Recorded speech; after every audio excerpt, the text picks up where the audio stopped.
Good morning.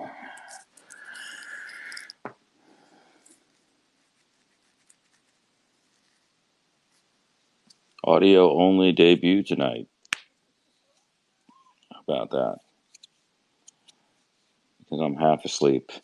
I'm not getting on camera. So I'm gonna practice the audio only. It won't be long. It won't be long. But you knew I wasn't gonna leave that conversation without a rejoinder or two.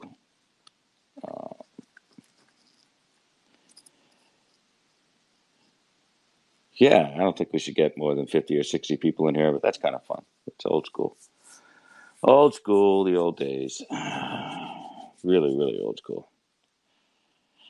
So, hey, Donnie. Donnie is still awake. Big Fish's uncle is still awake. No excuse for anybody else to be sleeping. No, I appreciated the conversation that Feisty was having with our good friend Spot the Liar, a transplanted Canadian. And you can't take the Canadian all together out of the man, even though he is an American citizen now. So I understand that there are a little bit of a little bit of trepidation with American foreign policy, but it was just, there was a lot of interplay that made no sense to me. So, if somebody feels in a similar fashion and they would like to have a little tay with me over some of the decisions that have been made thus far in the foreign policy realm, I am more than glad to answer why I disagree with about the last 30 minutes of what I've heard. If not, no big deal. Then you'll just have to listen to me opine wildly like I normally do on my own. But, Glenn wanted to call in. I know Glenn's already been on for a couple hours, and I fell asleep during the podcast tonight with 33. At first, I thought something horrible had happened to the colonel, and then I realized it was just 33. I thought that the colonel had been disfigured in some awful way, but no, it was 33. So I felt immense relief when I realized that Colonel Pillow had not turned into a aging, you know, Arizona desert zombie known as 33 Rules.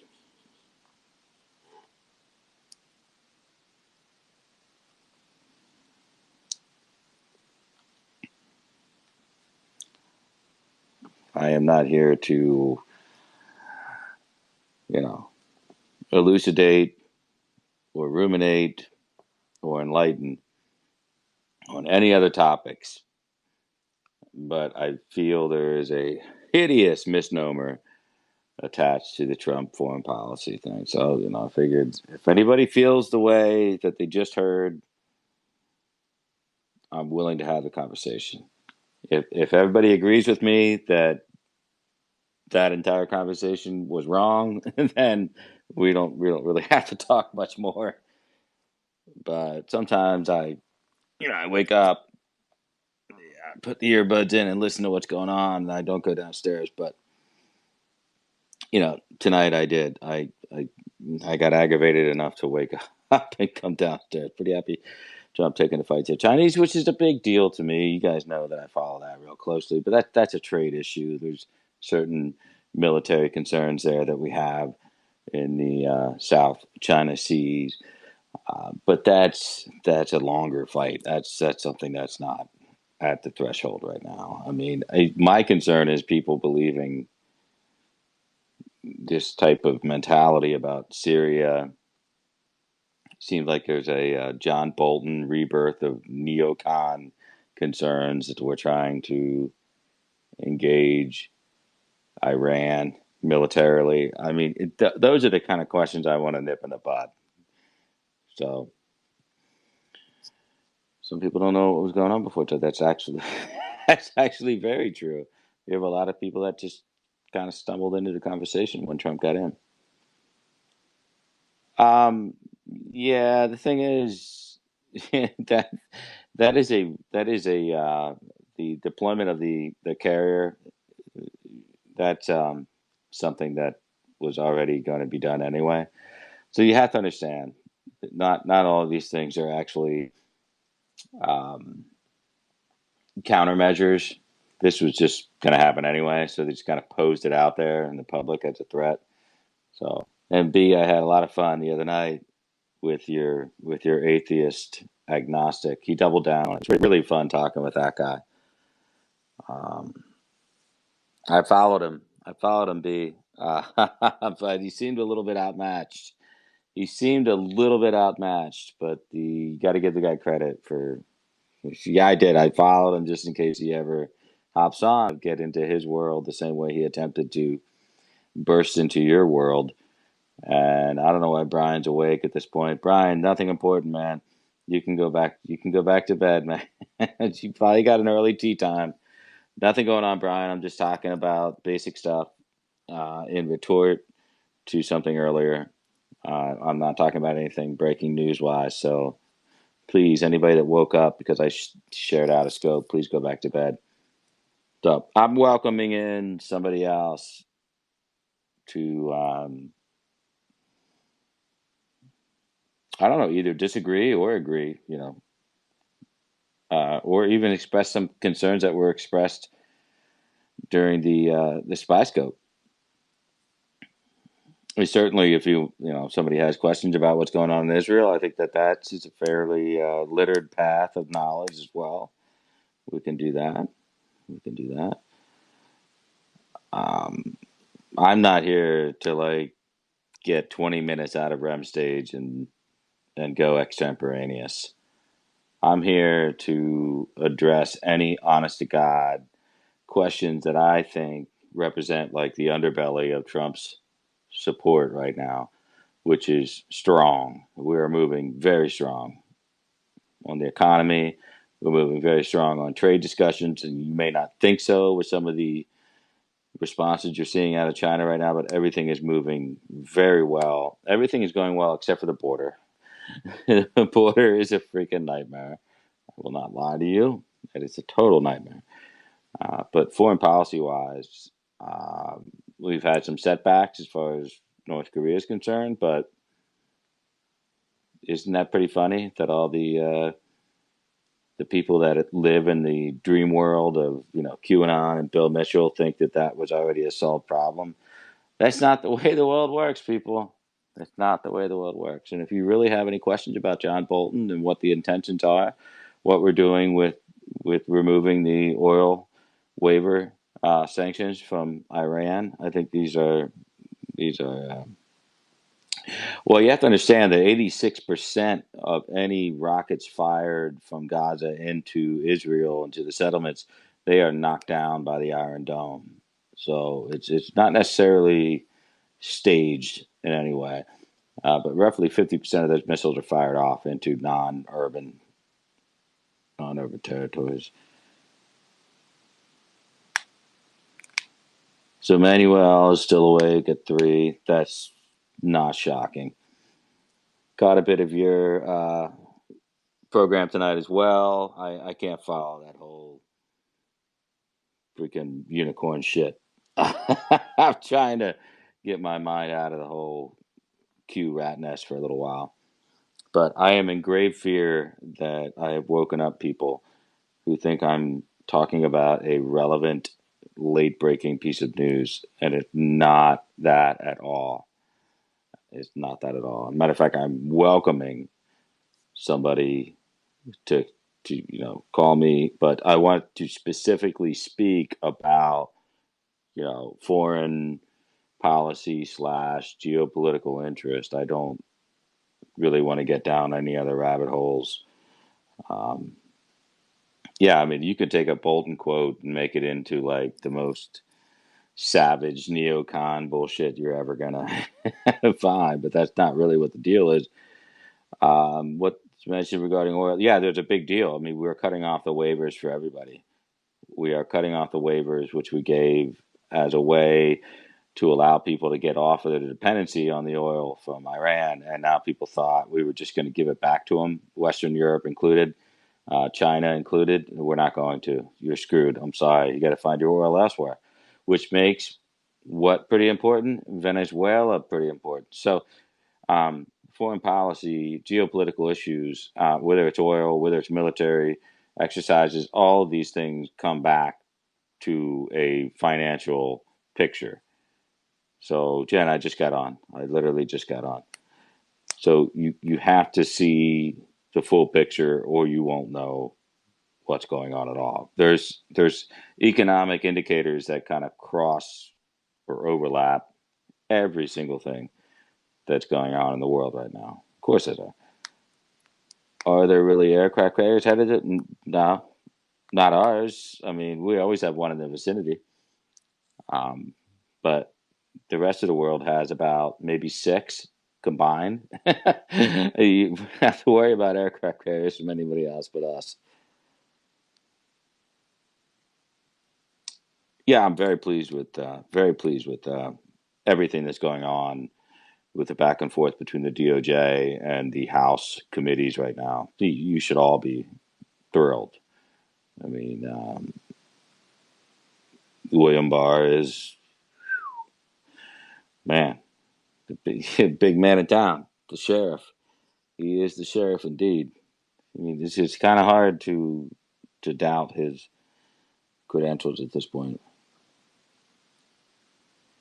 Yeah, I mean, I don't want to say that I'm talking about being a proponent of military intervention in Venezuela. I'm not necessarily espousing that, but I'm trying to differentiate between this whole bullshit conversation about what occurred in Syria way back, and then just distrusting your own government to the point where you think that the intelligence agencies under Trump are going to lie in order to try to keep Trump into Syria. I think that's a little bit too far down the yellow brick road. Yeah, if you want treason, you're better off watching Game of Thrones. That's not going to happen in the United States of America. They could, but the punishment, Jesus is king. The punishment for our European allies would be drastic. It would be terrible for them to do business with Iran after we suspend the sanctions. I mean, talking really bad, not good, not good at all for them. So I'm not really worried about that. I'm worried about if China and Russia are going to continue to dick around with that. I mean, clearly we have plans to bring down the Iranian economy till bring it to its knees and do it in a way that it's going to happen before the end of this year. It's all about 2020, folks. 2020.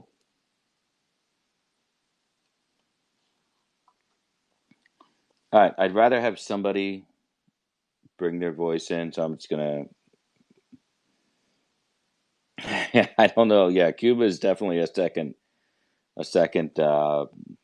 term type of deal. Second term type of deal. Oh yeah, I don't know, man. Gaha Giddy, that economy is already on its last legs. So if anybody wants to call in, I'm going to leave it open for 60 seconds, and you're welcome to call in.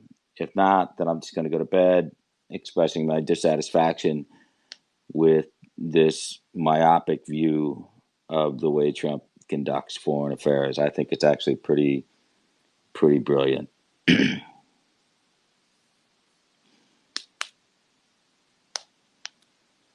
And then I'll go back to bed.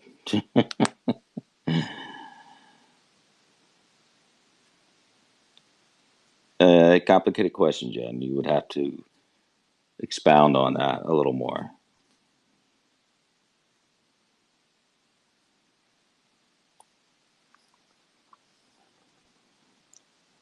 Okay, 30 seconds.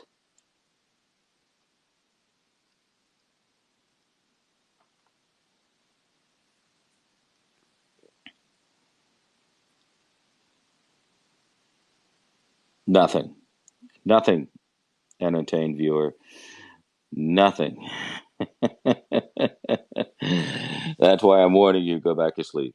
No, go back to sleep. I just, yeah, just had my interest peaked joining the end of the. And I know why Spy wanted to get off. I mean, Spy wanted to get off before I called in, and I don't necessarily blame him. I love his scopes. I think he's a great guy, but we're always going to have differences in one silo or another. And the foreign affairs conversation, just that thing went sideways quick. And I just don't want anybody that follows all of us as a fam, or myself personally, to be misrepresented with some information that wasn't laid out correctly. I mean, don't make an Achilles heel out of what is, I think, one of the most U.S. economy achievements aside, biggest achievements for the president in the last 2 years. So, all right, literally 15 seconds. I will hang up and go back to bed. There is no bravery. There might be a little. Someone might bail you all out. Someone might bail you all out.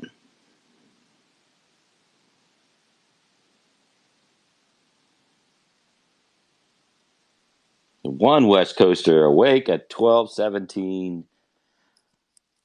Of course Jen Love a latte. Of course I'm awake. I just finished watching Game of Thrones, my time, while I recorded it. You don't mean Game of Thrones. You mean a Spanish soap opera. What the hell was that? Tonight? Oh my God. That was not Game of Thrones. That was awful. You didn't like it? Are you kidding me? What do you? That was like a soap opera. Well, it really looked like a soap opera. It is kind of a soap opera. Yes, at the end. That's true. I don't want to ruin it in case. Not the end. The whole episode. The end is fine, but the first hour was ridiculous. Yes. Oh God. You mean you don't like all the sappy love scenes? It's just like they're trying to like I don't know, reorientate all the personal contacts into like one episode. It was. And the weird hookup. I'm not going to give it away for spoilers, but you know what I'm talking about. Yeah. I knew that was coming. None of it made really any sense at all. And let's just talk about the fact that, without getting into any spoilers, I really don't want to be that guy, but if you have a really effective weapon aimed in one direction and you have a aerodynamic ride, why wouldn't you come around the side or from behind? I don't know. I said the same thing. That's the one thing it drove me crazy. And then an aerodynamic flying thing right over the top. Exactly. Yes, exactly. We don't want to give too much away. Surely no one would guess what we're talking about. Exactly. How so many flying things through the air. So yeah, I was like, what the heck is going on? So that was pretty funny. Hold on 1 second. Okay. So here's my question, because I was trying to type it fast enough and you were like 30 seconds, 15 seconds. So Barr was basically saying that, and then Nunez was saying that we know that the whole thing started, or the investigation with the fake dossier, but was that, now they're saying that initially it was always disinformation, which we knew, but that Russia was actually in on it the whole time with the Dems. Am I following this correctly? Because that's what. That's what. If you're. Go ahead. Are you speaking about the Mifsud? Yes. And the FBI. Well, now that we find out it was an actual FBI paid I don't know if it was an employee of the FBI. It doesn't really sound like that, but it could have been.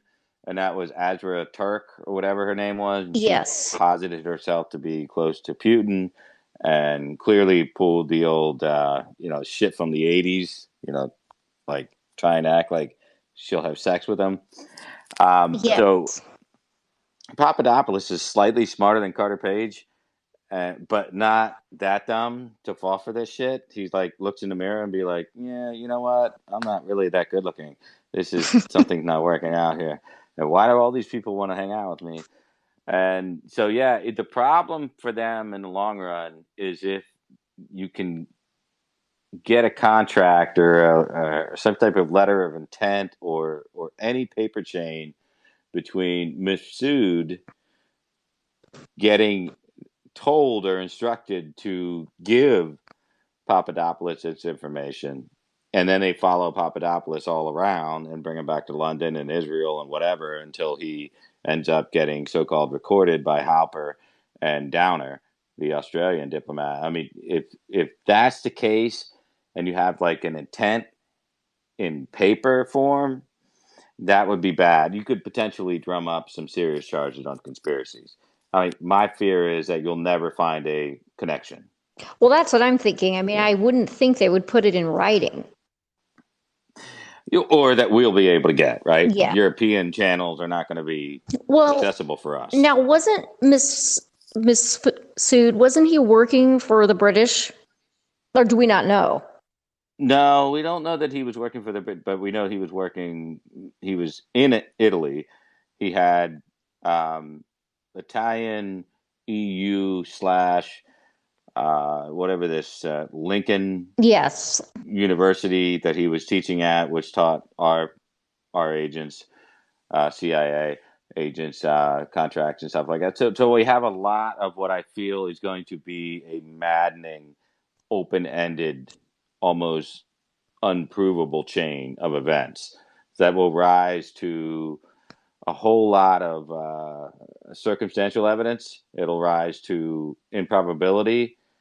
It'll rise to not only that, but impropriety. But getting it to conspiracy level is that's a high bar, especially because everything they did with Papadopoulos was all executed by essentially foreign assets Yes. that we were using. I mean, we didn't utilize Halper on U.S. soil.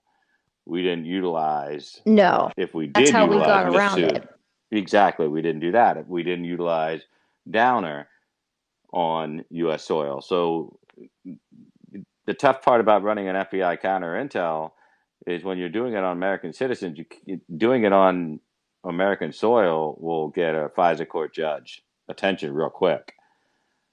But if you do it across the Atlantic, they'll sign off on it. Well, that's it. And then Masood, he's no one knows where he is. I mean, right? That's what I'm remembering. Not currently. Yeah. Exactly. He just like disappeared. At least, well, no one that's in our side, I think, knows. I don't think Nunez and those people know, correct? Or our intelligence? No, and I don't know that. I mean, he's supposed to be in Italy, but you have to have people in our own intelligence community give that information up, and they're still pretty much at odds with the administration. So, well, that's it. I don't know. I just don't know. I know that what Papadopoulos is saying, they don't want to hear any more about, as far as Congress is concerned. Well, of course. And Mueller didn't want to dig too deep in it either. But they got enough information that they can track some people down. And whether, like I said, whether it shows up as impropriety or criminality, we don't know. Okay, yeah, that was my question about that, because I know that's been, Nunez has been out there and they've been talking about this, and well, there's been a lot of things going on. So that's why I was like a little not confused. I mean, I was listening, somebody said Bongino, I listened to him, but it's kind of like it's the same thing. It's too much TikTok. You know what I mean? I want to know. Oh, yes, definitely. With the John Solomon stuff, it's that's what I'm saying. Feel free to disregard almost like 75% of what's coming out of that. That's what I'm wondering, because they're making it sound like all this stuff is breaking and that all this thing is coming. And I'm like, I don't think so based on what. No. Okay. No, I mean, here's the basic order of things now is that Barr has said to Nadler, I will not submit to your, your bullshit, your quote unquote lawyers, because if you go all the way back to what I was saying months and months and months ago, was that for them to really be able to utilize the Mueller report as a roadmap for impeachment, they would have to kind of get outside their comfort zone of committee investigations and do a full-fledged commission like was done during Watergate. And that's when lawyers take over, and then you bring all the witnesses in by subpoena. But they're not ballsy enough to do that, and that's why Representative Collins, a ranking member for us on Judiciary, is saying you're trying to go down impeachment without doing impeachment, Mm-hmm. and so you're trying to have lawyers get on CNN and MSNBC asking questions of the Attorney General, which is frankly insulting. So that's not going to happen. I mean, people think, well, it happened during the Kavanaugh hearing. Very different situation. Very, very different situation. And it was not limited to lawyers. We just picked a lawyer who was experienced in that whole type of thing. But we ran that committee. They run this one. And, Barr's not going to show up for that fucking shit at all. No. Don't look for that. It's not going to happen. And then now we might have a fight over Mueller. First Barr says yes, and now Trump is saying no. Uh, And Mueller is still an inferior officer in the Department of Justice. He's subject to the president asserting executive privilege and saying, no, you can't testify. So there's still a lot of drama out there. I think it's pretty interesting what's going down. yeah, that's what I was trying to. There's been a lot going on, and I've been like, trying to follow everything to the best, and going way back. And it's hard because if you haven't, like, I kind of for a while, I just kind of not tuned it out, but it's like, oh, they're going to do their thing, and I knew, that I've always known it's a witch hunt from the beginning.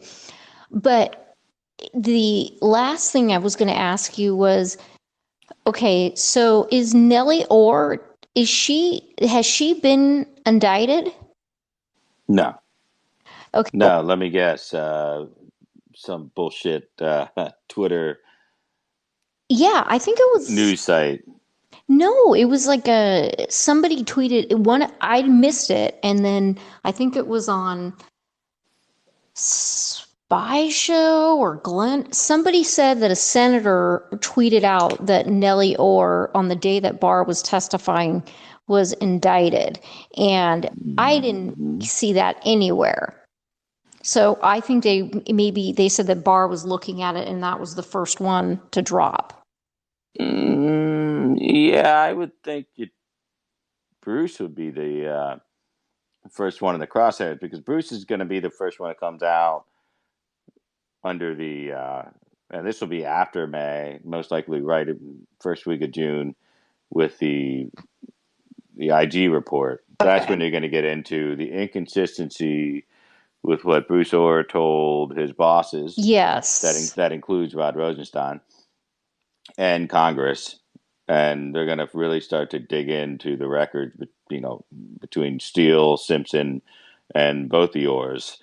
And I think there's potential criminality there. I'm not going to lie to you. I think if they can prove beyond a reasonable doubt that Nellie Orr, functioning as a rogue agent that was accessing a intel database that theoretically she was allowed to because of the executive order that Obama signed before he left, which opened it up to every contractor, with a swinging dick and a win. I think there was a reason for a lot of the stuff that Obama did on the way out. I think it was all advised by Valerie Jarrett Mm-hmm. and Lynch and others to protect criminality from ever coming back against them. So very hard, very difficult to get them that big moment, to get all of our people that big aha moment. It seems like they've set it up.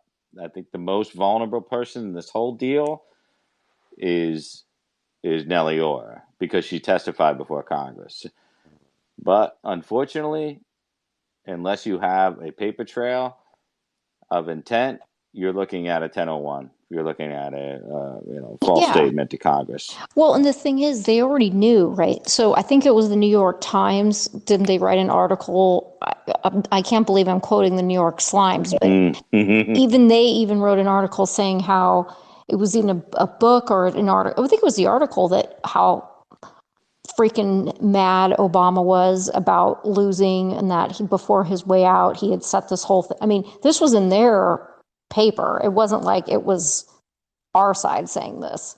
So he was so upset, and that he wanted to make sure. I mean, this is what they're saying. Now, we can guess that, but I mean, yeah, what they were saying was he was worried about the lack of preservation of whatever made up evidence that they had. So yes, so he kind of like cemented it in regulation through executive order, that this would be available, and then they pass it through some channels that may not have been legal. Again, you might have leaking charges, right up into the Sally Q. Yates kind of thing.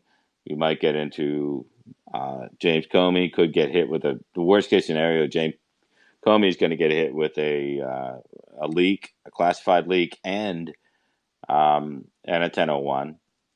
And so that's potentially, a year and a half in jail for him.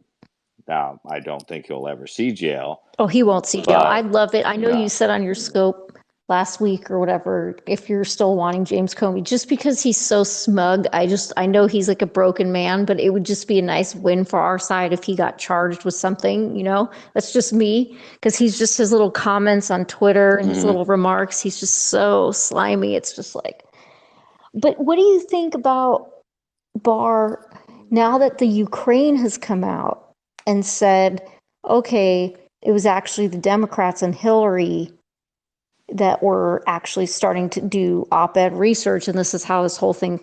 Do you think he will not pursue Hillary at all? I'm not saying that, but do you think Barr will look into that in terms of? Yeah, I they already are, but. And I've heard this. I can't remember her name. The What's female. the Democrat? Yeah, what the Democrat operative name? Like a food name or something. It's like a weird. It's a weird name. That's what I'm talking about. Yeah. Oh God. Somebody on here. Somebody will type it.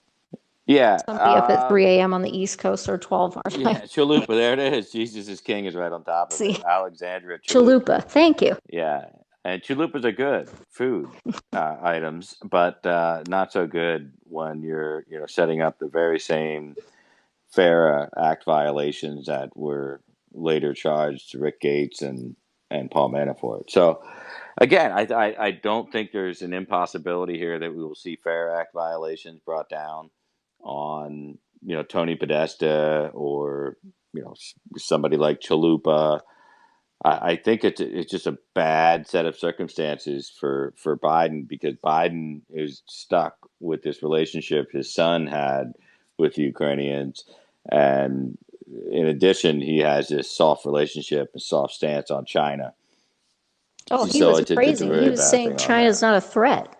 Yeah, crazy. Indeed. It's nuts. I mean, is he living in the United States? I don't know if you heard this, but Margaret Thatcher called him and expressed concern about Trump.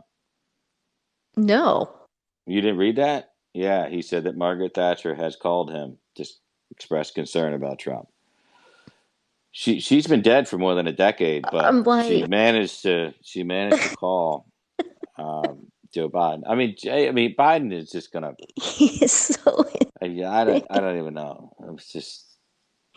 Oh my God! I mean, yeah. Honestly, I don't think, not mainstream America, but I'm saying I don't think their party, and I could be wrong because I don't like to, me, I never overestimate the Dems, especially living in the hot zone. But I just don't see them electing in their primary a white male. I hate to say that, unless it's Bernie. Yeah, we got a couple of them. You got Bernie and you got Biden. So say hello to Felicia. Oh, hi, Felicia. Hi, Adam. Hi, How are Jen. you? Long time no see. I think we might have been doing go-karts the last time I saw you. I know. I just don't want to let you go to sleep before you tell me why did you jump on Periscope tonight? Because you were gonna say something about foreign policy, and I was a little nervous when the other scope spy the liar Mm-hmm. about the comments, and I usually I'm quiet most of the time. This time I couldn't because there's things that I believe and some things that I know. And some things you only will tell Obi. I know how things are. Yeah, Tell Obi. yeah. I only tell Obi. That's right. Anyway, and I don't want to go. I don't want to go to sleep with this doubt. Mm. Why you felt that you needed to come out and talk to us? Well, You were saying something about Africa. I know a little bit of what has happened in Africa for many, many, many years. yeah. I think my point with that was like one of contrast because I've known Fightsy longer than almost anybody. By the way, I think I that's like know. it. Fightsy and I have known each other since. Holy crap! I mean, she was on my scopes before the right at the election, and then we met right away during the Exactly. inauguration stuff. So Fightsy not shy about saying we don't agree on everything, but that's fine. Now Spy, I love Spy, but he's still a Canadian. He's an American now, but he's got a little bit of that Trudeau hangover, which is Canadians have a very, whether they want to admit it, pacifism that just kind of like courses through their veins, which is okay because I'm not saying that I'm a warmonger. I'm not a neocon or a ziocon or whatever the hell the people are calling us these days on Twitter. What I am is a realist who's been following geopolitical situations for the last 30 years of my life, Exactly. and you know to hear these open lamentations about firing off 37 tomahawks off into an empty Syrian airfield in response to what maybe 50-50 to the even most extreme conspiracy people was an attack on his own people with Assad utilizing Russian uh, delivery systems for chemical attacks. Whether or not you believe it was actually done that way or not, it folds in to the rest of the argument that Trump is like a Russian bot, and you need to be very clear with the fact that he has been. I think Pompeo did, in case you didn't see the clip this past Sunday with the Chris Wallace conversation on Sunday, where Chris Wallace tried to parrot all these points about being cozy with Russia. And Mike Pompeo's response is, this is pretty nonsensical because we are taking a stronger stance against Russia than Obama ever did. And Exactly. yeah, and oh, Exactly. by the way, Hmm. everything they did during the election that the Obama administration, DOJ, and FBI was aware of months in advance, they never said a fucking word about it. They never did anything about it. No, They and let it all and happen. they knew.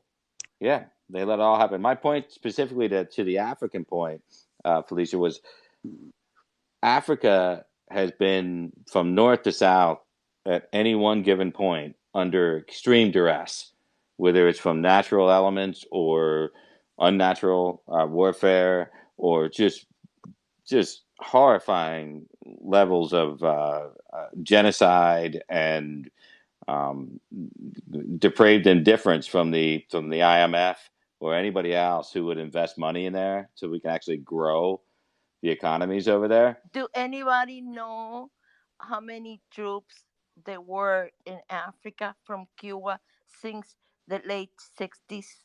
I was Mm. there. I was in Cuba.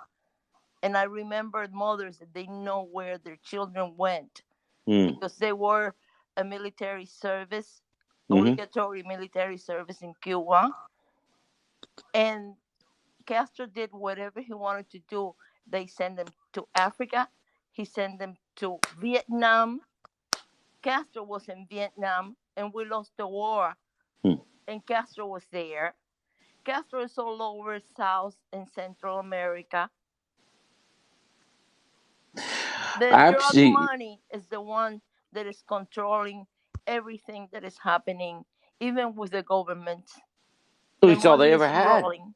You're right across the board. I mean, Mhm. if you look at Central and South America and the Hmm. drug fueled trades to fund the resistance or whatever it would be, and whatever government was holding power currently, and in Africa they tried to imprint some Southeastern Asian influence, which they were successful at for a while, Uh-huh. but for we did not go to war with Korea over nothing. And I think a lot of people still don't understand in America They that we don't. that They yeah don't know. that was not for nothing. That was a major stand against communism. And Exactly. Vietnam was also the gateway to communism throughout the entire Eastern theater, the Mhm. And Southeastern people theater. here is still blaming United States for that war. It was not, I know nobody wants to lose 57,000 soldiers. Nobody does. But I believe in Cambodia and Vietnam combined, there were, I think, about a 500,000. Exactly. The body counts were roughly 10 to 1. Mm-hmm. But we stopped. It was an ideological war. What people don't get about that, it was ideology. Mm-hmm. And they want to make it about country versus country. Like, what are we doing in, Vietnam? That's no better than Russia being in Afghanistan. No, No, that's and that having also bullshit. and having also a position in a global it's like Russia. They love to have Cuba as a base, as a Mhm. military base, which is and it still is. Because nobody's gonna tell me that Russia doesn't have any interest in Cuba. Oh, give me a break. The same way they have Russia it and in Cuba Puerto are Rico. propping up Maduro in Venezuela right Exactly. now. Uh-huh. Uh-huh. Uh, And we know why. We know why. It's because it's the fifth largest freaking oil That's field and in the also it's world. because it's 90 miles away from here. Yeah, yeah. Well, Geological. It's in a place to be. They don't want to let go of Venezuela. That's what is happening in to me, Venezuela. to me, Felicia, the existence of Cuba in its current form for the last 60 three years. generations of Americans um, is one of the most offensive failures of our geopolitical exercises in the world. I mean, I just cannot believe through five and a half administrations we couldn't find a way No, no, you know to deal why? with it. Because there was a signed agreement the United States will not touch Cuba. When If you're going back to yes, the standoff, the 13 days. exactly. Yeah, yeah, yeah, Uh-huh. In 1960s. So yeah. after that, the United States never was able to touch Cuba, and there was a curtain worse than the one they had in in Germany. Nobody knew, not even I'm Cuban. I didn't know what was going on in there because Yeah, nobody. but I the never went Kennedys. back. I Did never you went know, back. Felicia, that the Kennedys back then? Did you have any idea the Kennedys were so willing to sell out the Turkish military defense systems, the missile defense systems, and maybe even talk about Berlin and all the other things? I mean, the Kennedys pretty much almost gave away the store. They sold us Yeah, out. yeah. They sold us out, and I know as a fact. I have a lot of stories, but it's too late to start talking about it. But it bothers me that some people don't want United States to be a warmonger. But if we don't do something about what is going on, it's affecting us directly right now, and in the future, it's not going to be any remedy No, because absolutely. they're too strong, they're too powerful, and the people are brainwashed. I think to some extent, going back to the mid '60s, right after we dealt with the Cuban Missile Crisis, we approached this area where we were like, the French already have a foothold into this Vietnamese conflict. And then we had, LBJ taking a 180 off of what JFK was thinking. And it kind of moved off, like it made a continental shift. It was still anti-communism, and we get that, and I respect that because I still think, I posit to this day academically, that communism would have spread at an alarming rate, because if you have South America, Central America pretty much already indoctrinated, and you get Southeastern Asia involved, and you already have footholds with Russia and Cuba, where do you go from there? They would probably have taken over a large part of Africa. Exactly. Yeah. The only thing that we have right now that can stop that a little bit, maybe for a few years, is Trump. I don't want anybody to say that he's a warmonger. No, he's not. He's not. He's trying, and everything that he's doing, the way he's doing it, I think is a perfect way. The last administration, the only thing that they did was to give in, because of course they're almost the same kind of ideology. So that's what Obama did. Because everybody in this country knows that while Obama was in power, there were 5 spies that were in jail here. They were supposed to be here for years. And he gave them to the government in Cuba, the 5 spies, except the woman that I can't remember her name, still one in here. And those people, those spies, first of all, before giving them back to the government in Cuba, did anybody know that there was one of the spies had the semen, his semen, taken to Cuba to impregnate the wife that wasn't there, and they had a baby before he even got there? No, never Nobody heard that. knows that. No? Nobody knows that. No. Yeah, that Obama did that. That was like a slap in our face. Yeah, all he wanted to do was get like 2 flights a week legally in there. That's all he cared about. That person, I know, because he's married to my father's second wife, niece. That spy is her husband, and that little child that was born a few years ago from that chasco that they did is a little girl that she's in school already. Obama did that to us. Well, I'll tell you one thing you can take a little bit of solace about is the Cuban community that would not be where it is if we didn't have that, awful transactional period under the Carter administration, where Castro just decided to say, I'm going to empty my jails and send him across. And he did. He did. But the rooted Cuban community down in Florida is offsetting every other pissed off dynamic against Trump. I mean, the Cuban community in Florida has been so solid for Donald Trump, and it gives me renewed hope that Florida is the home base for 2020. I hope so. Well, it's very conservative. I found, interestingly, Felicia, there was a big RV that was driving around. I was driving to work, and it was 5 miles from maybe 2 miles from my work, and it was all decked out for Trump Adam, in the middle of Huntington Beach. Trump, everything. And I was at the light, and I was talking to the guy, and he drove it cross country from Florida. He's visiting relatives, and he's Cuban. So we were chatting, and, and I said to him, he says, oh, I don't care. He goes, let the libtards get me here. He says, I'm just going to but Huntington Beach is actually pretty.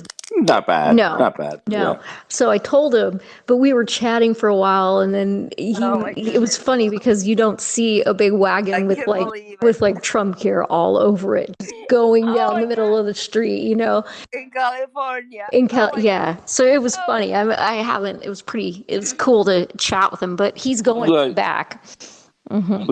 when Cubans have a political dialogue, it's almost always with either some type of pipe metal or a knife or something.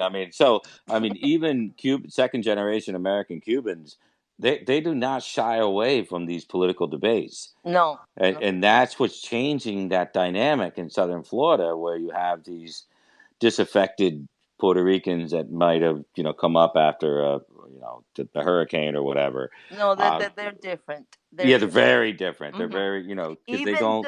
Even though there's a young man in I think Jacksonville that he has a Facebook program and that very active pro Trump and a lot of followers that are calling him all the time.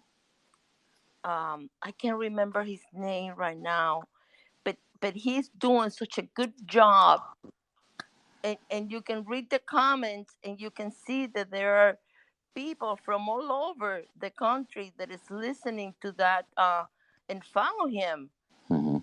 And he's Puerto Rican, but he was born here, and he speaks Spanish like he said people don't.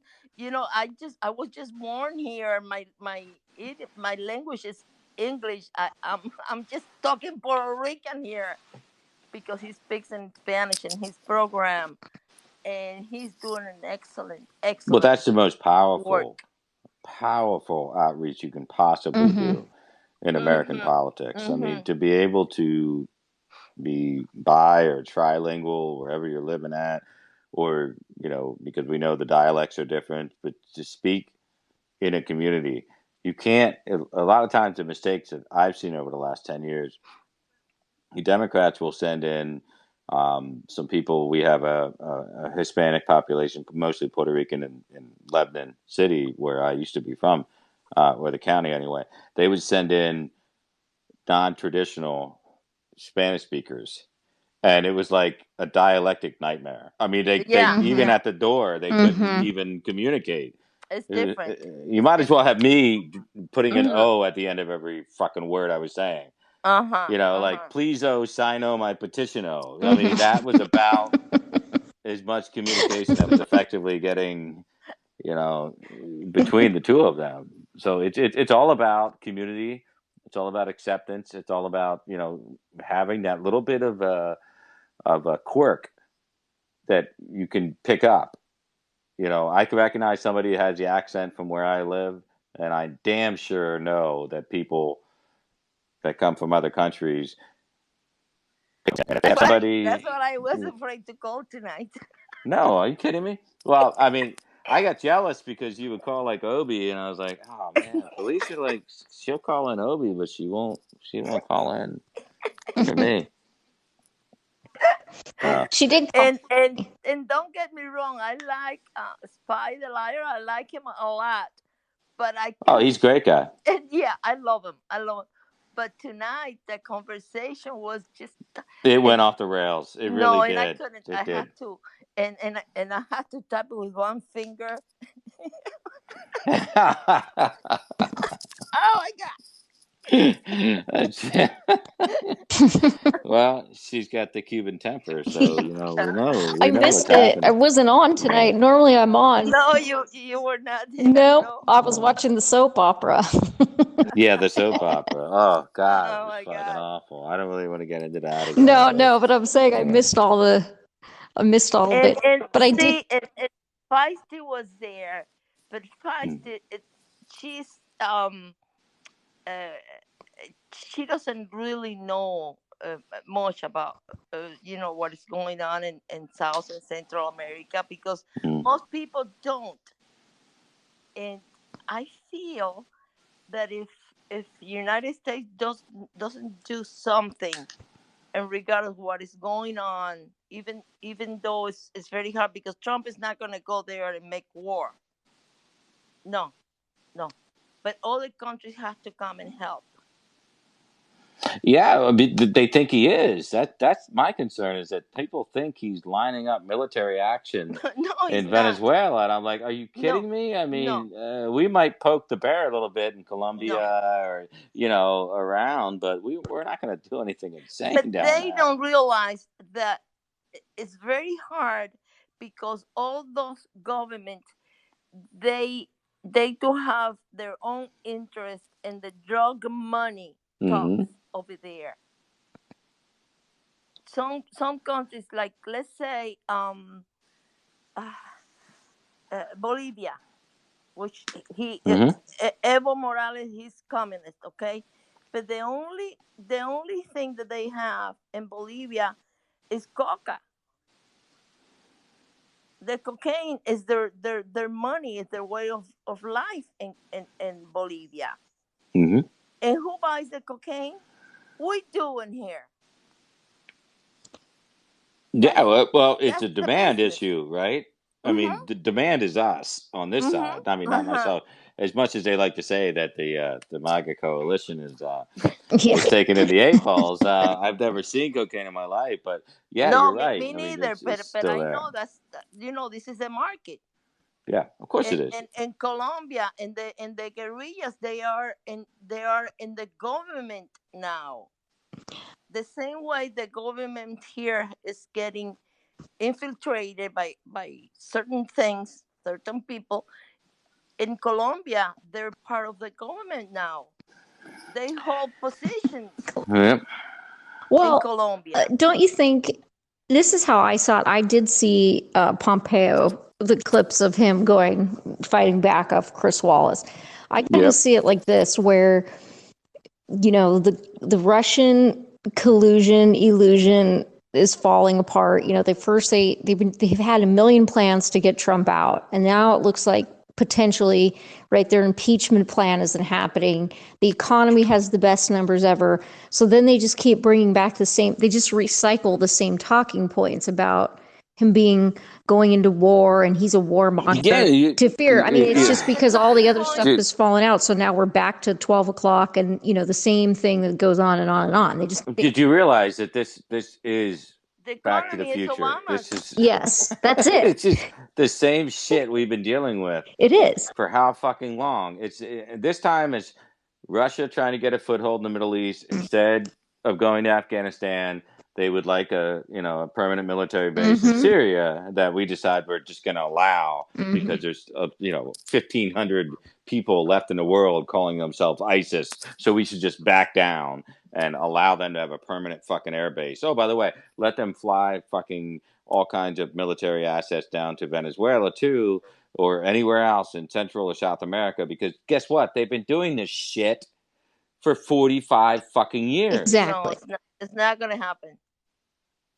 No. It's just, They are doing it. That's the problem. They're still fucking doing the same games that they've been playing pre-Sandinistas. I mean, who was funding what? I mean, these were all black ops off the books on our parts, on their parts. I mean, and the Chinese were saving their money the whole fucking time, Mhm. and sinking it into their own military and infrastructure, and here we are. Even China has interest in Venezuela now Yeah, yeah. because they Because owe they owe them a lot of money. did That's you the really want to thing. know why? You really don't want to? I'll give you a hint. Those sanctions are for real with the Iranian oil. Mhm. And if China doesn't want to face some big time trade issues, they're not going to get that oil from Iran anymore. They need to team up with Russia and make sure that Venezuela can actually produce oil again. yep. Uh huh. That's what I was going to say, Adam. I think it has to do with the sanctions. That's it. That's, Of course it does. mm-hmm. And you know what? Our so-called allies in Western Europe, those motherfuckers they're the greediest bitches that are leeching off of that cheap Brent coming out of Iran. So they're pissed off at us. Oh, yeah, Again. because remember, I think it was a show. I mean, this was going on. I like you're saying, we're Back to the Future. Was it a year ago or more?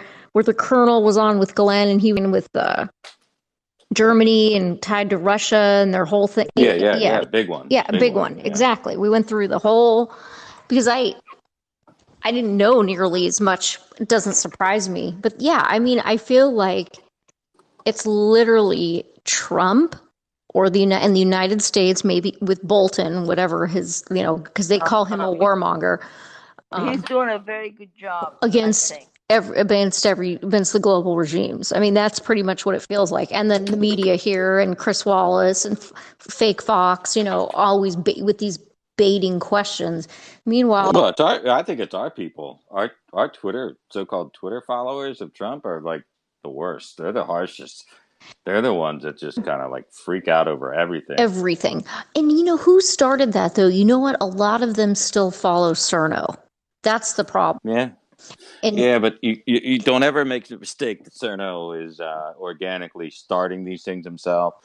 That's true. Somebody smarter than him that does it, and then he's the guy that gets it out by virtue of 450,000 followers, and then it kind of filters into the rest of the shit. Yeah. From there. I think there is something more. I don't know how I can put it, but it's more than just some people saying whatever they want to do on Twitter. No, I think it's something stronger behind everything that is happening. It could be monetarily influenced. I get you. I feel you. That's the way I feel. Is and also it's like psychological. These people know a lot about psychology, how people behave, how we can get excited about something that is not real, and how they can control minds. Yeah, I think I if agree they're with you. more sinister, something more sinister. That's the word that I was looking for behind all this Q thing and all these other people. I think it's something else. That is it's not just getting followers to donate to them. No. Some people are taking advantage, like praying mantis or whatever his name is. But I think whoever started it, I think it's something more than what we know. It has to be. You would think. Logic defies. People study, reactions and how we behave, and and that's what they're doing. And this is 2 years before the election, and it's happening very strong. Well, I think too the whole anti-Semitic movement. This has been going on. No, I'm talking about the disinformation, the Q thing, all these things that are happening, and also now the restrictions people are having in social media. Everything is coming together. Yeah, but don't you think that to me, I kind of see the Q thing or the huge faction of the Q thing was this anti-Semitic faction. Well, it's moving that way now. It seems that way. But you know what? I think it's because they're taking advantage of every situation that is developing out of this.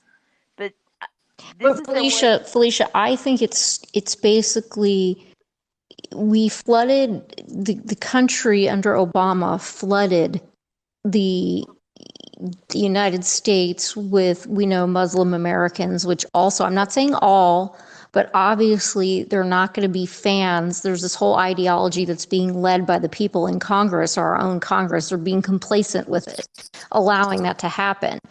And then you have something like Q that you frame as a Trump movement. We all know how it started as a LARP, but then it morphed, right? Because you get the right people in to take these lost souls, these followers of whatever, or people that are already anti-Semitic or don't Yeah, like certain groups, and then they are able to congregate, and they use Trump as an excuse to congregate and be but you're anti-Semitic talking and be anti-American. but you're talking about the followers. I'm talking about the main idea, where it came from. Well, we know initially where it started, and then it gets infiltrated.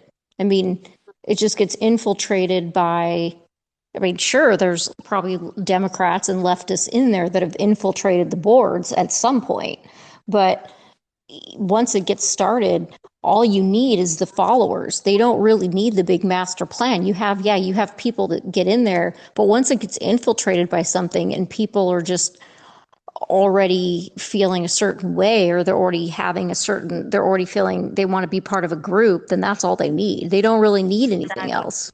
Mm-hmm.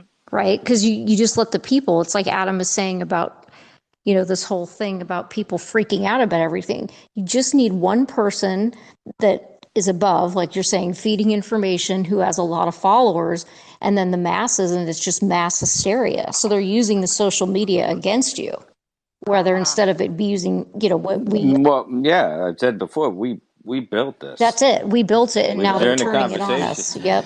the conversation started during the campaign. I mean, we did this, and I'm not one of the premier guys on the whole thing, but I'm a part of it. But there were people very high up. It was Chuck Johnson, Roger Stone, and there were a lot of people that used Mike Cernovich and others to get that information out there. And then a lot of us discarded them like trash because they were trash. They did it for the money, and then the demands they made were unbelievable. I mean, instant access to the White House. They wanted like constant, front credential, White House media briefing space. I mean, it was absurd. It was laughable. I mean, we literally would make fun of them. And we didn't know that there were back channels between a couple of Bannon guys and maybe even Bannon himself with some of these guys, because they felt loyalty for what they did during the campaign. So, and they want to get paid. Yeah, it's just, and if they weren't going to get paid, they were going to get something of consideration, equal consideration in their minds, anyway. And when they didn't get it, they turned against the president. They turned it. Every And this time. and this is exactly what the Q thing is. It's just a different model. It's similar, but it's like when one thing doesn't work out, then they're going after Pence, like, you guys have said a long time ago, then they'll turn on the president. When I saw Cerno's clip about blocking Dan Scavino and blocking the president, it's like, okay, here we go. This is Q now on a difference. It's not Q, but it's the same. It's the same methodology. It just it's a foreshadowing of what's to come, right? You have all these people, and it's like, and it's because I remember watching Thurno in the beginning, early on when he was pumping his book, and he was this and he was that and he was MAGA, and remember his book, and he loved Trump then because he was making him money. But now, right, we know the money's dried up, so okay, let's just block everybody, and I'll just go be a Dem operative now. That's what's happening. I mean, he blocked me long ago. So I mean, it's just like, I'm like, are you kidding me? I mean, I'm not. It's just pure insanity. Honestly, I check in with the rooms and stuff, but I look into Twitter, but I've been off because there's so much gaslighting all the time. I don't follow. It's crazy about any little thing. No. I only look at certain timelines. I get too aggravated. No. I don't follow anybody. Yeah, well, it can be only the people in the family. I don't care what they say. It can be really aggravating if you throw a wide net on Twitter. You could be lost at the end of the day. Yeah, you're like, wait a minute, what the fuck happened today? Wait a minute, thought it was a good day, but if you throw a wide enough net on Twitter, you're gonna be like, nah, not good. You can always find something. Yeah. No, it's like yesterday. I didn't even turn on the Twitter. No, not at all. Well, this person is saying it's a day for my mom, anyways. Blocking Dan Scavino has everything to do with Trump not doing anything to help deplatform supporters. Okay, one of the deplatform supporters initially we know was Alex Jones, who was also, that whole thing was coordinated by Rubio. Do I agree with it? No. But I also feel like silencing our voices ourselves even more, how's that going to solve anything? I mean, if we all start to block each other so we have no voices, I mean, the president is one man. I think people always act, this is what drove me crazy about that. Like they're so afraid, you know, they don't want a dictator, but yet they want Trump to be a dictator. It's like he's one man. He can't control private businesses to a certain Well, degree. I'm not so sure that there's a bulk of his supporters that don't want him to be a dictator now. That's kind of the disconnect.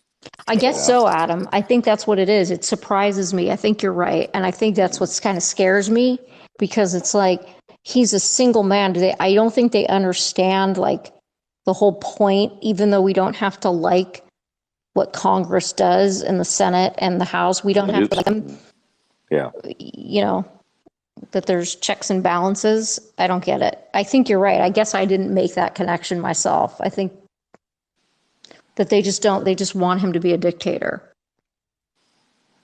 Looks that way, doesn't it? Yeah, sometimes. It's seeming that way, because I just don't get it. I mean, he can only do so much. I mean, I guess at some point, unless government comes in and makes them regulations, and then they'll scream that he's regulating utilities. So then what? But then, but now I don't think now he can do anything, not even close before the election. So no, and he's not going to do it. If anybody does it, it has to be the Congress, and they're not going to do it. I don't know what has to happen. I mean, I really don't know. I don't know what Glenn is the person that's talked about this a lot. Maybe I'm wrong, that basically the government will have to come in and regulate them like they do like a public utility, like the electric company and the gas company. Is that, I think that's what he said.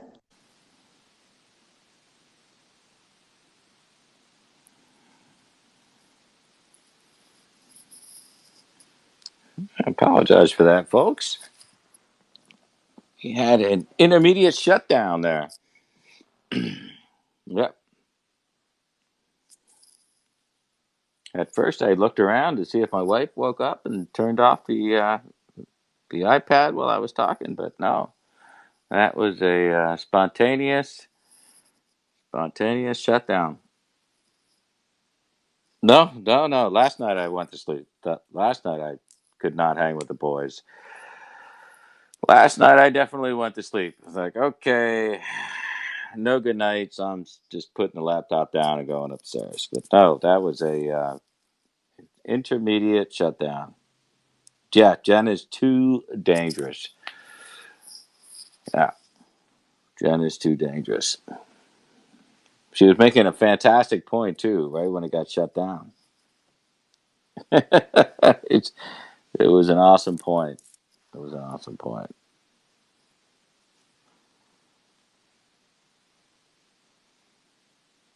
So I'm still getting used to this audio only thing. It's pretty cool though. Nice. Nice. You can always tell who's actually awake and who was just kind of like watching your scope and falling asleep, like I've been known to do during a Smoosh Panda scope or two. The people that rejoin are the ones that were actually awake.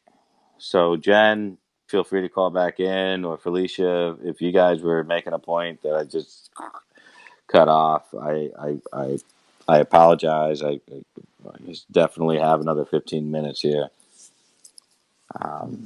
Or somebody who just wants to wing it and just call in and be like, I never talked to this guy before. But I always appreciate my MAGA meetup friends like Felicia. Feisty's going to call in and yell at me for mischaracterizing her statements. That's my prediction in 5, 4, 3, 2, 1. Maybe not. Felicia, it was great talking to you.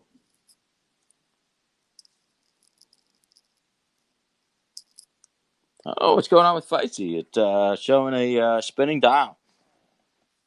A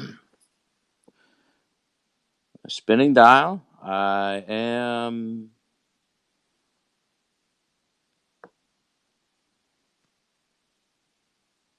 Not sure why Feisty's not coming up.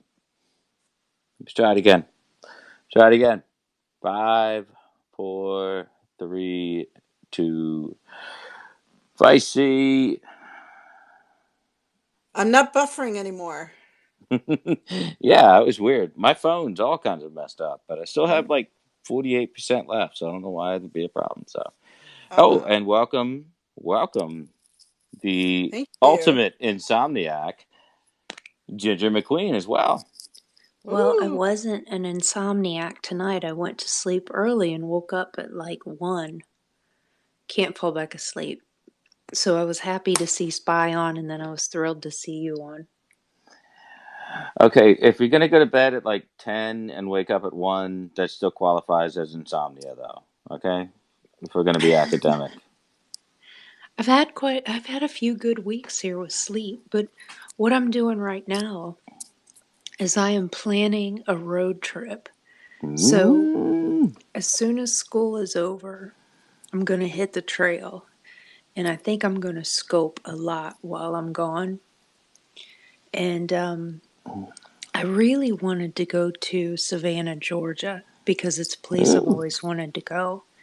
But the whole time that I would be there, it's going to be thunderstorms, and I know everything is like a walking tour there. Well, you're gonna base out, like, you still have like a week left of school, Yeah. so you're gonna base your trip on predictive weather analytics for a week out in Savannah, Georgia, where the weather changes like the breeze. I wouldn't do that. Yeah, but I would assume it's going to be okay. It's like constant thunderstorms every day they're planning.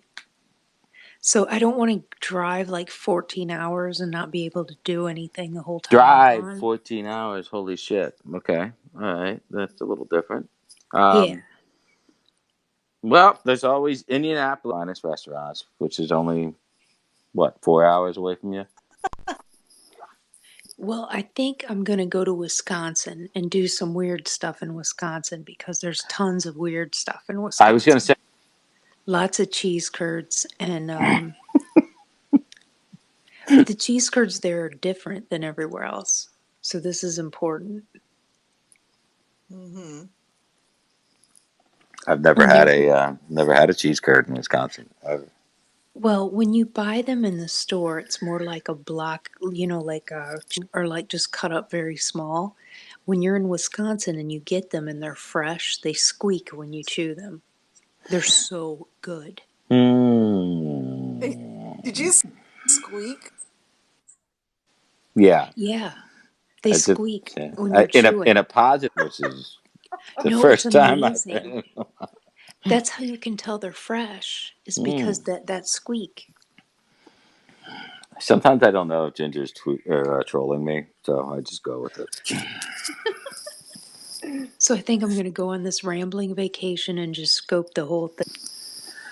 I'm still disappointed that you didn't make the Chicago QAnon group meetup. They were left with only 9 people because you didn't go.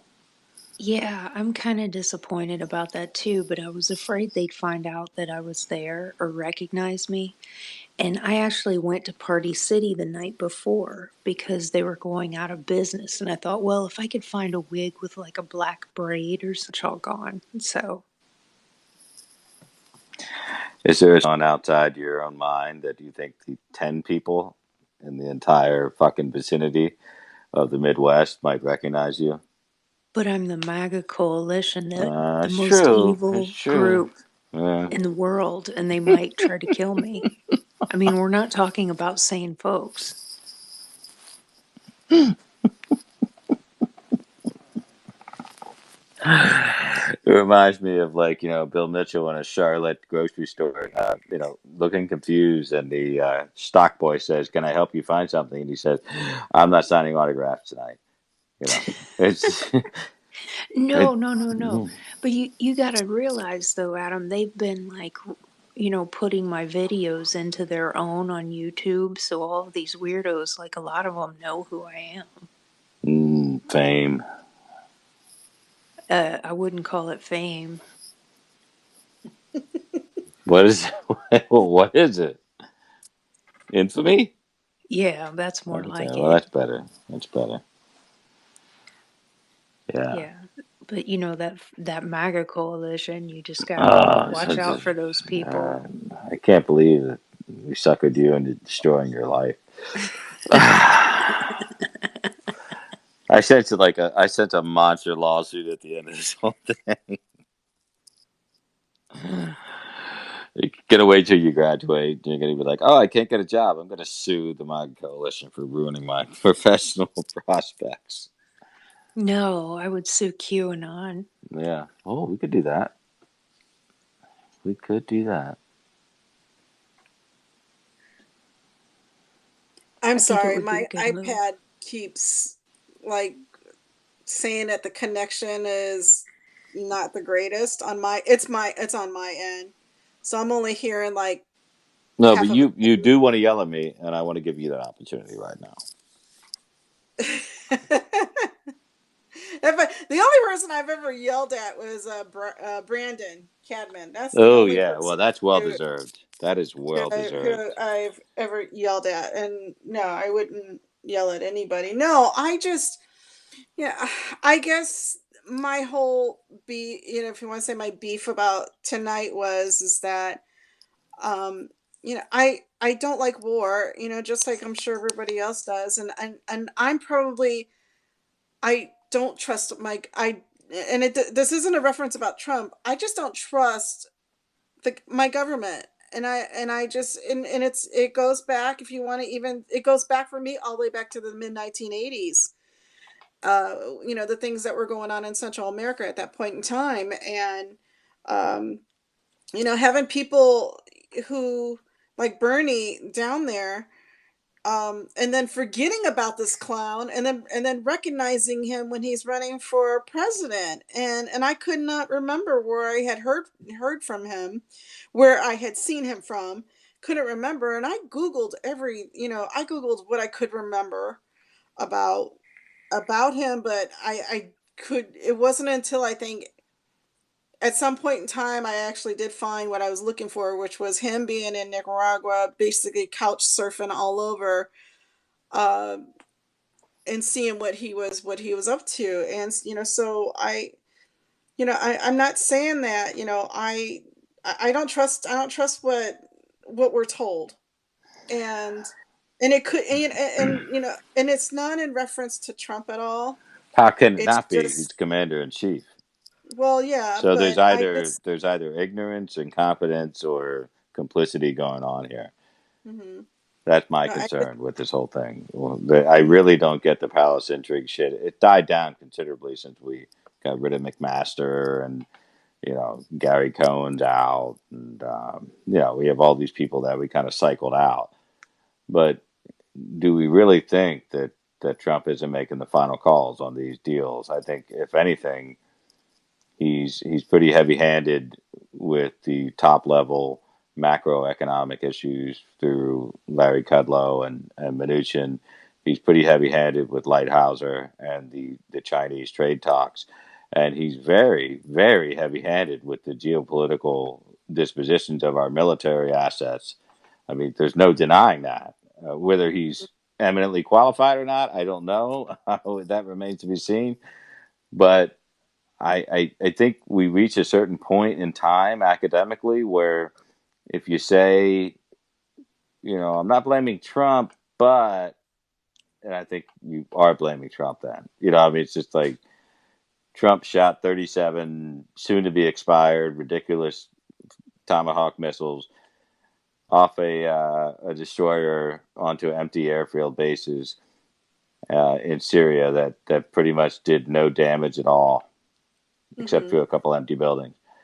He's yeah, making a point, but when our side pushes back on Twitter, it's not like 1980 where Russia or Syria or anybody else could just like put up a 10-minute interview with somebody arguing with a U.S. journalist about it.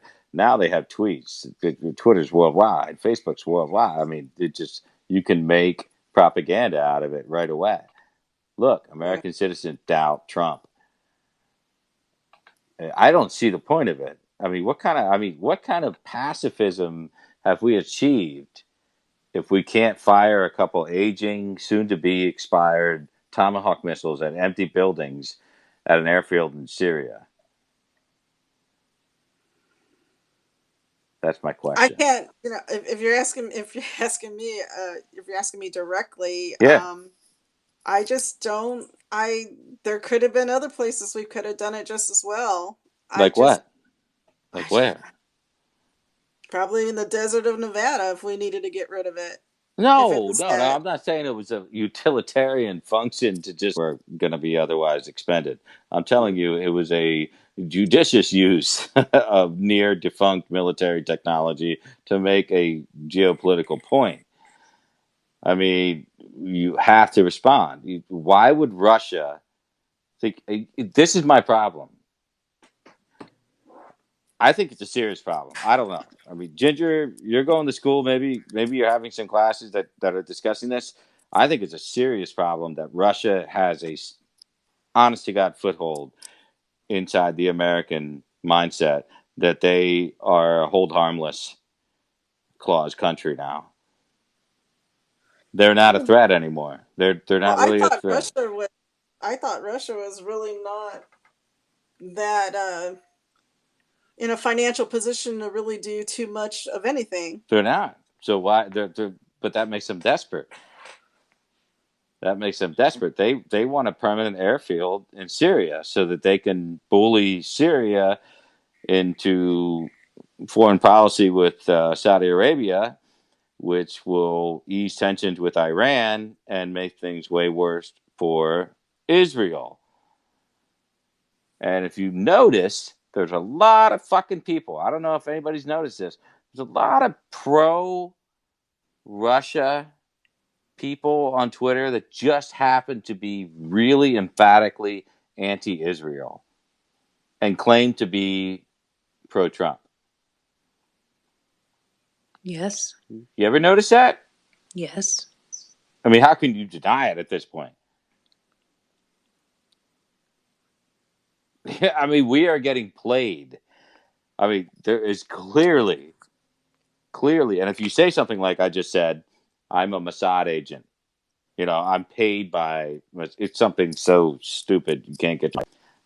But some people that I get along with pretty well on Twitter, some people that I know from the campaign are guilty of this.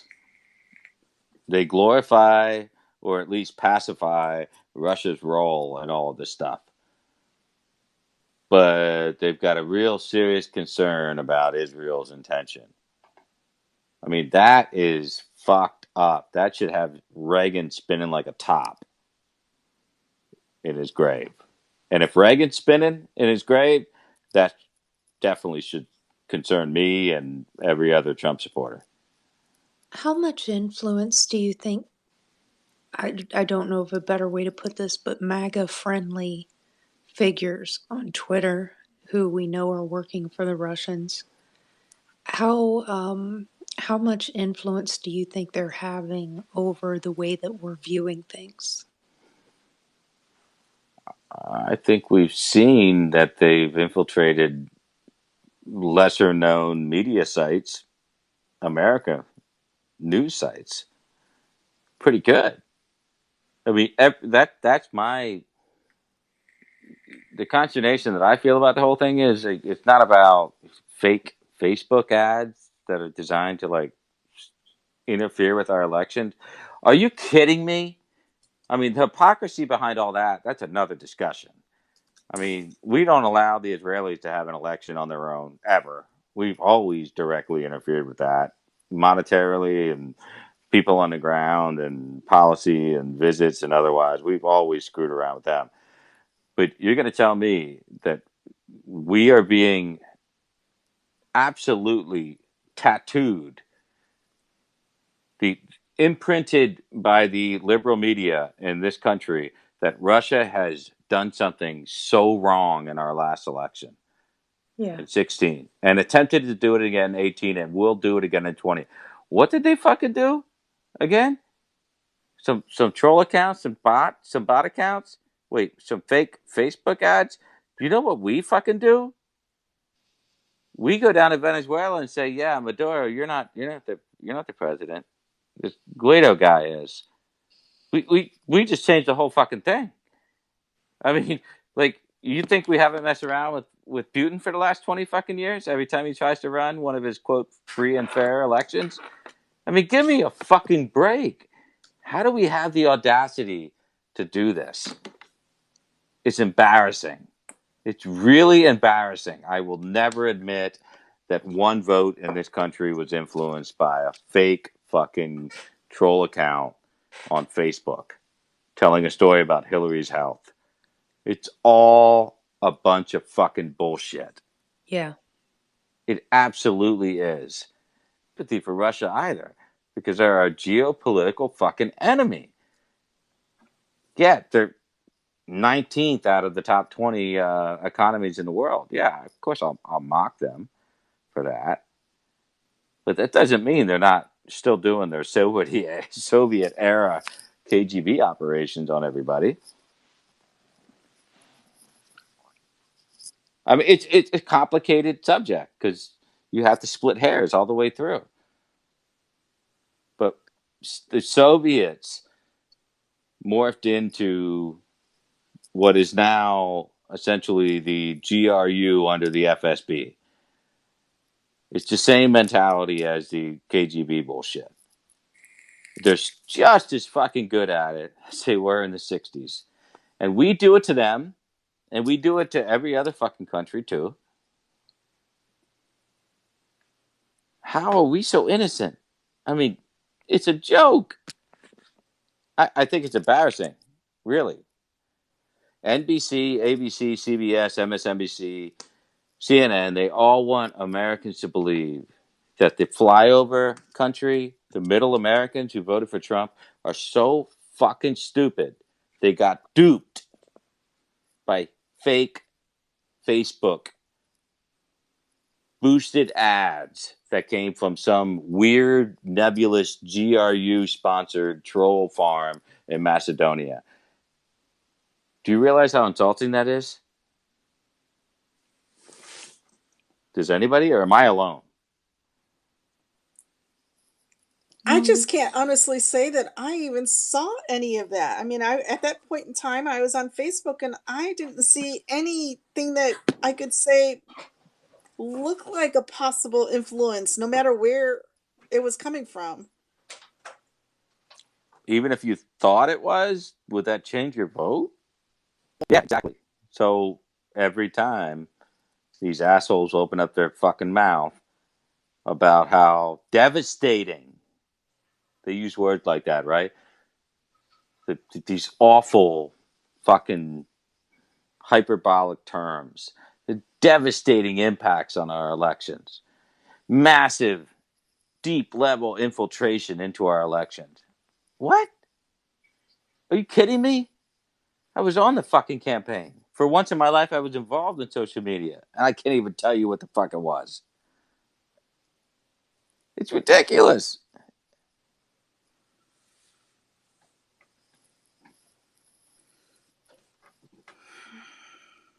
I don't know. Ginger's going to write a thesis on this someday, and she's going to be a published doctorate student, I guess. I don't know. You were born at the right time, going to school at the right time.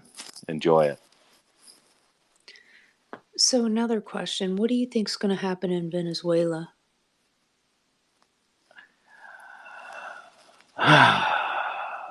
You want the truth? Yeah. Stalemate for months now.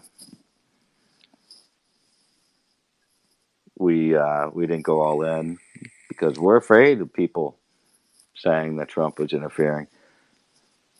You know who did go all in? At least on the flank? Cuba, Russia. Yep.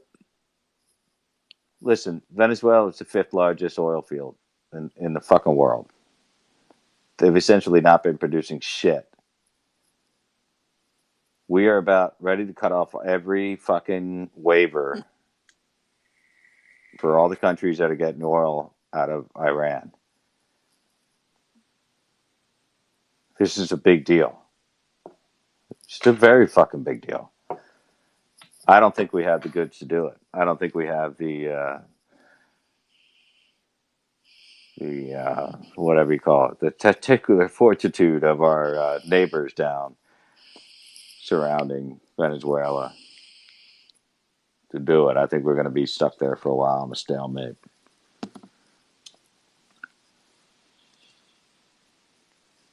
So I think by July 4th, you want my prediction? Ginger, if you go drive whatever it is, 45 minutes into Chicago on July 4th weekend, you'll be paying $3.80, maybe $4 a gallon of gas. Indianapolis, if you go drive up there, Feisty, I think you're going to be a little bit shy of that, probably $3.85, $3.90.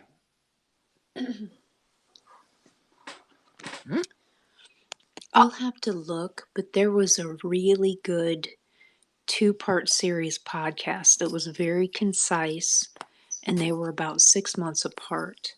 And they gave an overview of exactly what is happening in Venezuela, like when it started. And I think there was a new episode in February or March that I should tweet out because it's just very quick, very concise, and makes things a lot more clear. We don't get background a lot of times in news stories, and that's really important to have the background to be able to understand it. It's a hell of a time going to school and evaluating everything that's going around you. I mean, it's incomparable.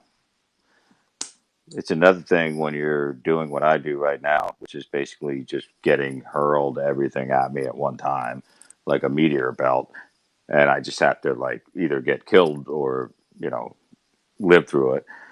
And it's another thing for people that just work 9 to 5 or whatever shift they work. I mean, what are they left with? They come home, not reading papers anymore, right? So they're watching whatever news channel they want, and that's it. I can imagine there's a very confused population out there.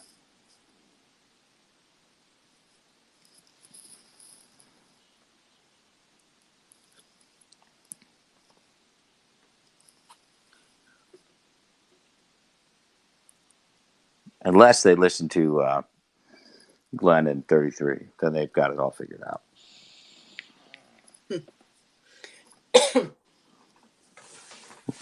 I need to catch the rest of that show from tonight. Mm-hmm. Me too. So I think we'll call tonight, but Feisty, I didn't really have a lot of academic points to take up with what you were saying. It was more or less with what Spy was saying. Mm-hmm. But by the time I wake up tomorrow, I'll just realize that was his Canadian vision. It's hard to lose that. Yeah. Well, like I said, I just, was coming, my perspective is was more focused on Central America, but, I did mention about the Syria thing that I was disappointed in that. But, like I said, Trump knows way more than I'll ever know. But it to me, it doesn't make it feel any better, for lack of a better word. But it doesn't mean, that I'm against Trump or anything like that. It just means that, there's going to be things that I'm not going to like and things that I will like. So I'm, just not. Yeah, but you got to remind yourself that the only people that the American government has killed in Syria has basically been Russians. So, that was a quote unquote mistake. So, you have to really look under the blankets on all the stuff that's going on right now. And I'm more curious about watching this unfold. I think academically, all of us should be looking at what is going on right now in the Gaza Strip with the Islamic jihadi groups trying to somehow negotiate with Hamas, Hezbollah, this whole whatever the hell they're doing. this I don't know what it is, like preparatory action towards full scale war with Israel, which is like suicidal. I don't know. I think that is more something that we should be looking at right now. I think Venezuela is going to be status quo for a couple of months now. Mm-hmm. That's just my take. But I appreciate. Just real quick before you hang up, I retweeted them in February, but I retweeted the one from August that gives the background history and part 2 that was done, I think, in January. So if anybody's interested in listening to that, it's very fast. It doesn't last long, but it gives you everything you need to know to understand. And it was heritage, not whatever I said earlier. Oh, so this was a Heritage Foundation article? Yeah. Okay. Podcast. Yeah, podcast. Okay.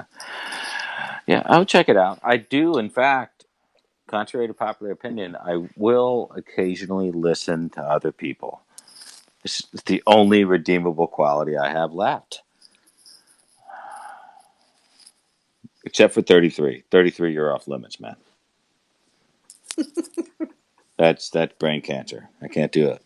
But everybody else, I'm listening. The Fraser Crane line, I'm listening. Fraser Crane? Is that what it was? Fraser Crane. Kelsey Grammer, Republican actor. Good man. Anyway, lovely ladies, all the people listening, I will catch you on the flip side tomorrow on a dreary, rainy Monday in Pennsylvania. I hope the sun is out wherever you're at. Thank you for tuning in. Spy the Liar. I'll take up my business with you personally tomorrow. Till then, folks, as Obi says, say no to pacifism.